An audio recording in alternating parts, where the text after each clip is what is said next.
Tu vois, Yahvé a tenu sa promesse. Allez, venez. Faut-il les laisser descendre aussi? Bien sûr, allez. Venez. Allons, descendez. N'ayez pas peur. Là, voilà. Allez-y. Allez. Les chats sont les premiers à sortir.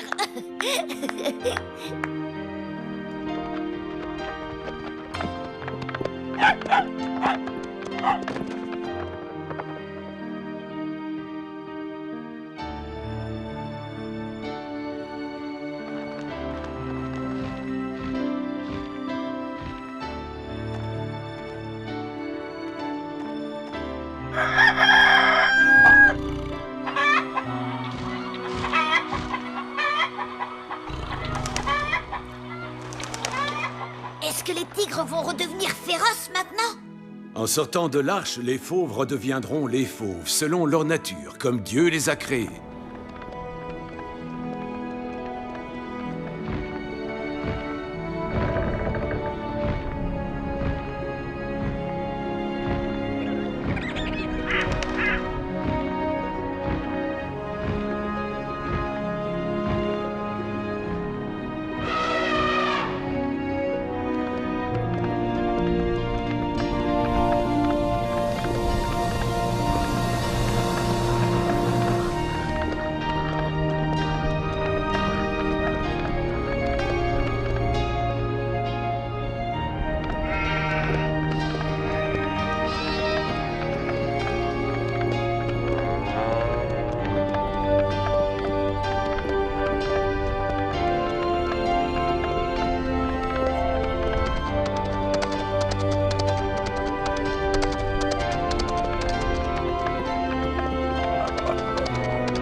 À notre tour.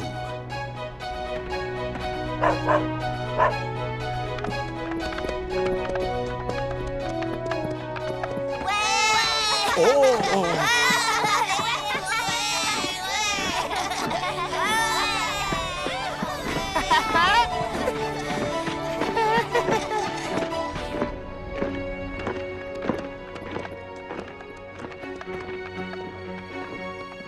Tu as vu, grand-père?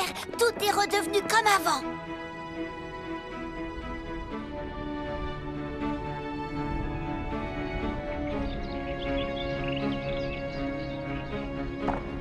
Tout est en ordre. Béni sois-tu, Yahvé.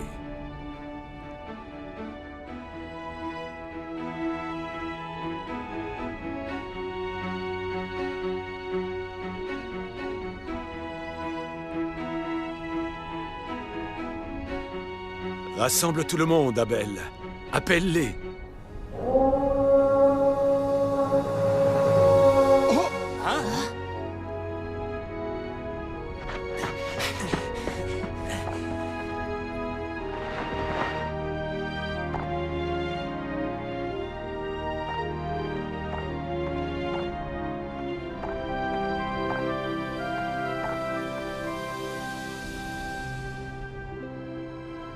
Voici l'autel consacré au Seigneur qui nous a sauvés du déluge.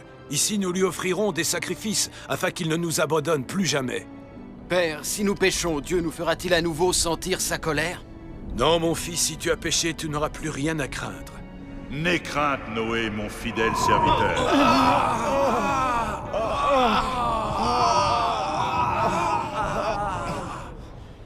Le Seigneur est notre protection.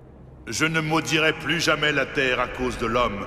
Plus jamais je ne frapperai les vivants des eaux du déluge, et j'établirai mon alliance avec vous et avec vos descendants. Semailles et moissons, froidure et chaleur, été et hiver, jour et nuit ne cesseront plus. Tout ce qui se meut et possède la vie vous servira de nourriture. Je vous le donne au même titre que les plantes. Seulement, vous ne mangerez pas la chair avec son sang. Nous t'obéirons, Seigneur, nous t'obéirons.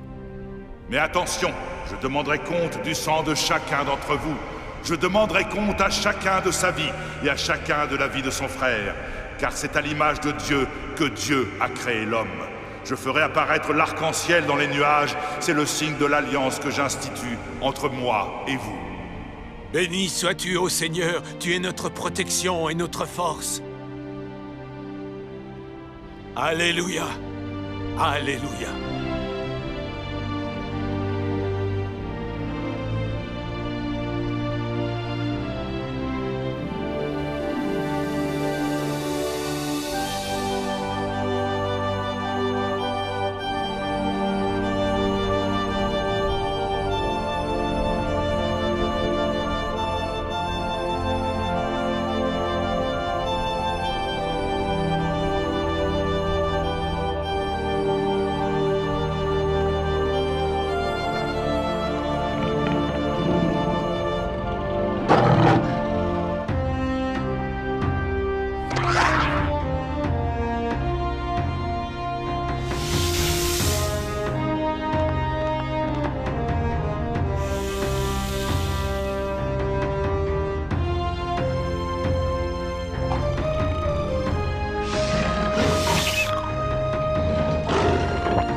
Cette bête est à moi seul. Bien entendu, elle est à toi. Elle est pour notre famille uniquement, pas question de la partager. Que diras-tu à Noé? Il est vieux maintenant, il ne voit plus rien. Cela fait déjà longtemps que mes frères Cham et Japheth, ainsi que leurs enfants, cachent leurs richesses dans des grottes pour ne pas les partager avec la communauté. Et j'ai l'intention de faire la même chose. Nous aussi, nous ferons sécher la viande dans les grottes, et quand nous en aurons suffisamment, nous rassemblerons nos charrettes et nos troupeaux. Et nous partirons. J'ai rêvé d'un long voyage aux confins de la Terre, là où le soleil se lève. Est-ce là que nous irons?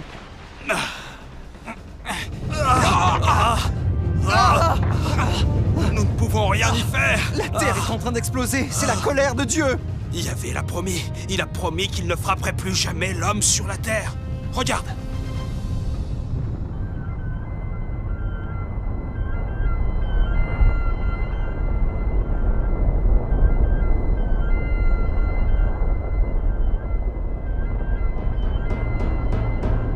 Père, as-tu déjà vu ce phénomène extraordinaire? Oui, le cœur de la Terre est empli de feu, et quand elle bout trop fort et qu'elle ne peut plus le contenir, le feu se répand à l'extérieur par toutes ses bouches, comme il sortirait de la cheminée d'une forge. Cela aussi, c'est l'œuvre de Dieu. Mais il n'y a rien à craindre. Partons maintenant, nous devons être rentrés avant le coucher du soleil.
Ah.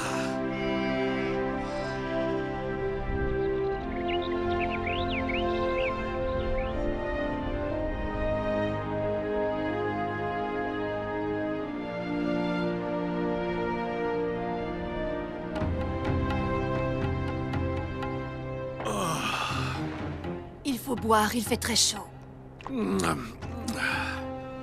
Tes fils ont obtenu une superbe récolte. Oui, je sais, mais ils veulent tout garder pour eux. Le moindre agneau, le moindre sac de blé, la moindre cruche de vin. Ils sont devenus égoïstes. Ils ont oublié les dures journées passées sur l'arche. Je leur ai demandé de venir. Au coucher du soleil, ils grimperont la colline et te rejoindront pour célébrer la moisson.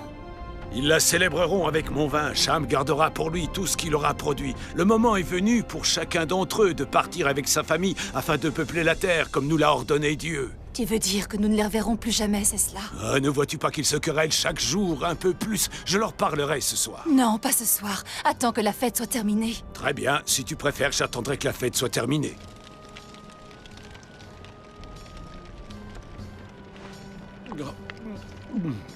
Père, le vin que vous avez tiré de vos vignes cette année est vraiment délicieux. Ah, je veux que vous buviez tout ce qu'il y a là ce soir, qu'il n'en reste pas une seule goutte. Mais il y en a trop. Ah, quand le vin est bon, il n'y en a jamais trop, et je crois qu'il semble encore meilleur quand c'est le vin des autres, n'est-ce pas? Écoute-moi, Sam, quel animal as-tu offert? Cette viande que nous allons manger, elle appartient à qui? Dis-moi, à qui? C'est l'une des chèvres de votre troupeau, père. Et dis-moi, Sam, pourquoi est-ce que tu n'as pas apporté une de tes bêtes de façon à ce que ton père et tes frères mangent de sa viande? Allez, donne-moi la raison. Parce que chacun doit savoir que c'est vous, père, qui êtes le plus généreux de nous tous. Non, c'est parce que tu es devenu méchant et égoïste. Voilà la vraie raison. Vous êtes tous les trois devenus méchants et égoïstes. Vous oubliez que tout ce que vous avez reçu vous a été donné par Yahvé. Merci, Japhet. Maintenant, je vais boire mon propre vin. Oh.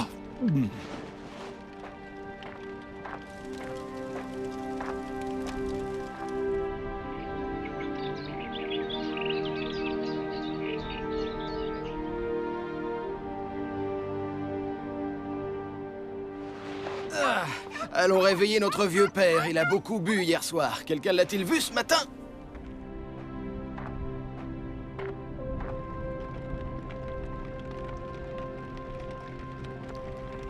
Cette soupe aux herbes fera du bien à tout le monde.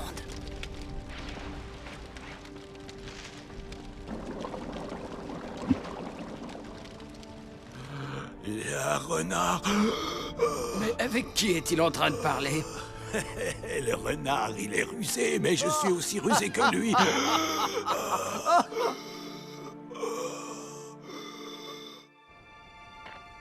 Venez, je vous dis. Cham, pourquoi nous as-tu fait venir ici? Entrez, vous verrez.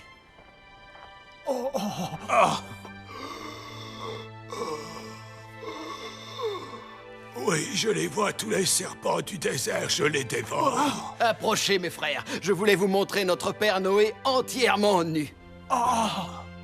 Vous le craignez encore et pourtant il est profondément endormi. Il ne peut pas vous voir. Sors d'ici, tu es fou!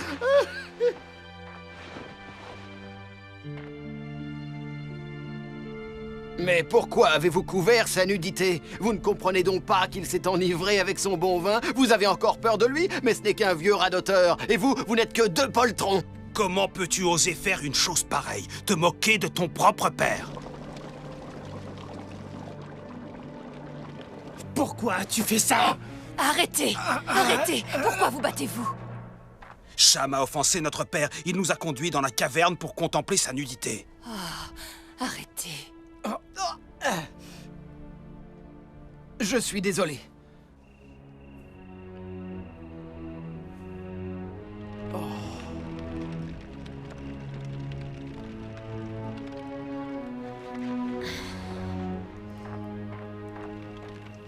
Je l'ai offensé. J'étais ivre, hors de moi, et j'étais poussé par un désir irrésistible de me moquer de lui, comme si j'avais été sous l'influence d'un esprit malfaisant. C'est parce que tu étais encore sous l'empire du vin, Cham. Quand il a su ce que j'avais fait, il m'a maudit. Noé était dans le même état que toi. Il a été aveuglé par la colère, mais ton père est un homme bon, il n'a jamais fait le mal. Dis-moi ce que je dois faire et je t'écouterai.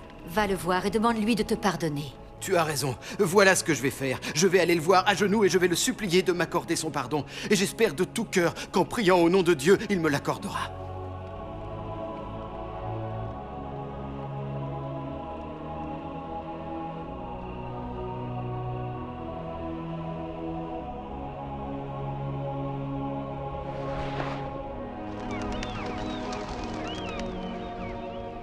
Tous les matins, notre père vient en ce lieu et s'agenouille en silence pour prier Dieu. Et qu'est-ce que Yahvé lui dit? Nous ne pouvons pas le savoir. Tu crois qu'il se souvient encore de mes péchés? Après tout, ce n'est pas la première fois qu'il me maudit. Il m'a peut-être pardonné. Cela aussi, Dieu seul le sait. Noé, Noé, tes fils sont là.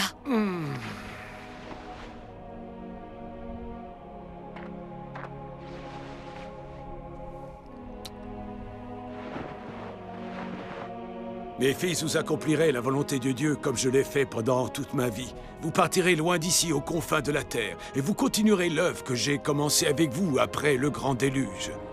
Vous allez emplir la terre. Où que vous alliez, quoi que vous fassiez, le regard de Yahvé restera posé sur vous. Vous lui donnerez en offrande la fine fleur de votre récolte et le premier-né de vos troupeaux. Vous, vos femmes, vos enfants et vos petits-enfants, tous, vous vous inclinerez devant lui, le Seigneur Tout-Puissant. Vous vous tiendrez toujours prêt à entendre sa voix et à lui obéir. Et ainsi, ses bénédictions se répandront toujours sur vous. Et les fils de Noé partirent au loin. De Japheth naquirent Gomer, Magog, Madai, Yavan, Tubal, Moshek et Tiras. Et chacun d'eux eut des fils. Une descendance naquit également à Sem. Ses fils s'appelèrent Élam, Ashur, Arpachshad, Lud et Aram. Cham lui aussi eut des fils, Cush, Mikraïm, Pout et Canaan. Et eux aussi eurent des enfants et des petits-enfants. Tous des descendants de Noé, tous des frères. Cela fait 6 jours que nous marchons dans cette forêt. Dans quelle direction allons-nous? Dans la direction indiquée par le soleil à son zénith. Ne t'inquiète pas, fils, nous y arriverons. Le Seigneur nous regarde et il guide nos pas. N'aie crainte, tout ira bien.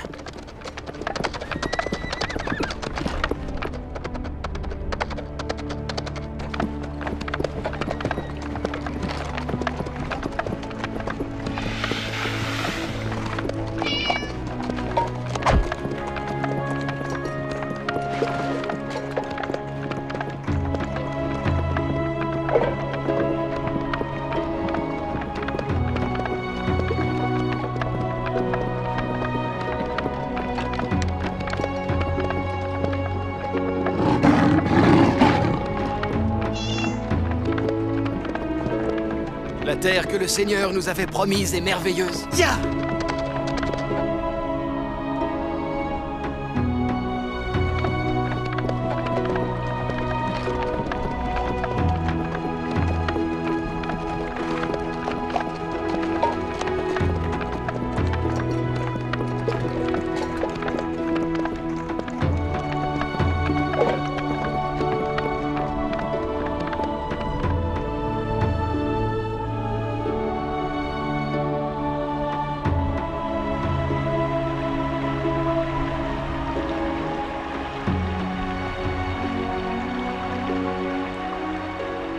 Va dans la direction du soleil levant, avait dit Noé. Là, toi et ton peuple, vous trouverez une terre qui vous attend. Ta descendance sera aussi nombreuse que les grains de sable du désert.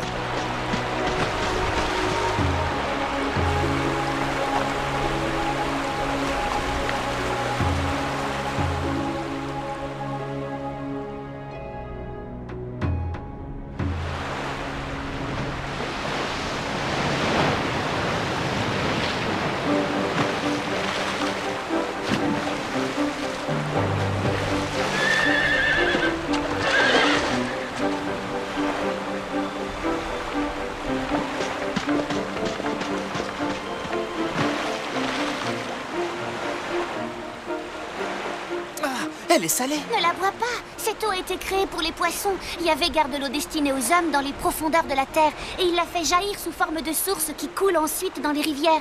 C'est le Seigneur Tout-Puissant qui gouverne nos vies. Ne le sais-tu donc pas? Alors je n'en boirai pas.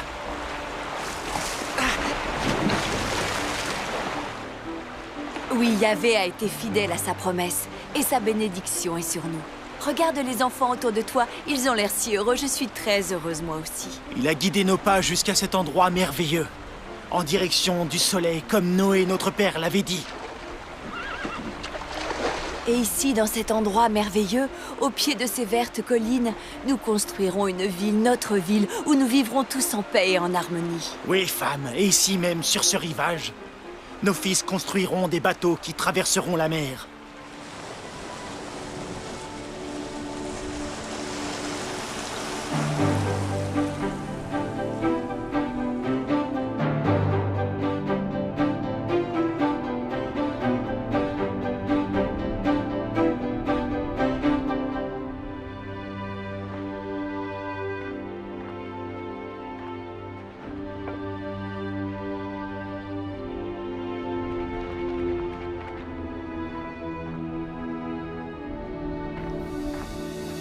Tiens, il faut que tu boives au moins un peu de lait. Depuis des lunes, tu ne manges presque plus rien. Ah, il est bon, bois toi aussi. Nos fils nous ont quittés, ils sont partis au loin. Ils ont accompli la volonté de Dieu. Et nous, où devrons-nous aller? C'est ici que nous habiterons jusqu'à la fin de nos jours.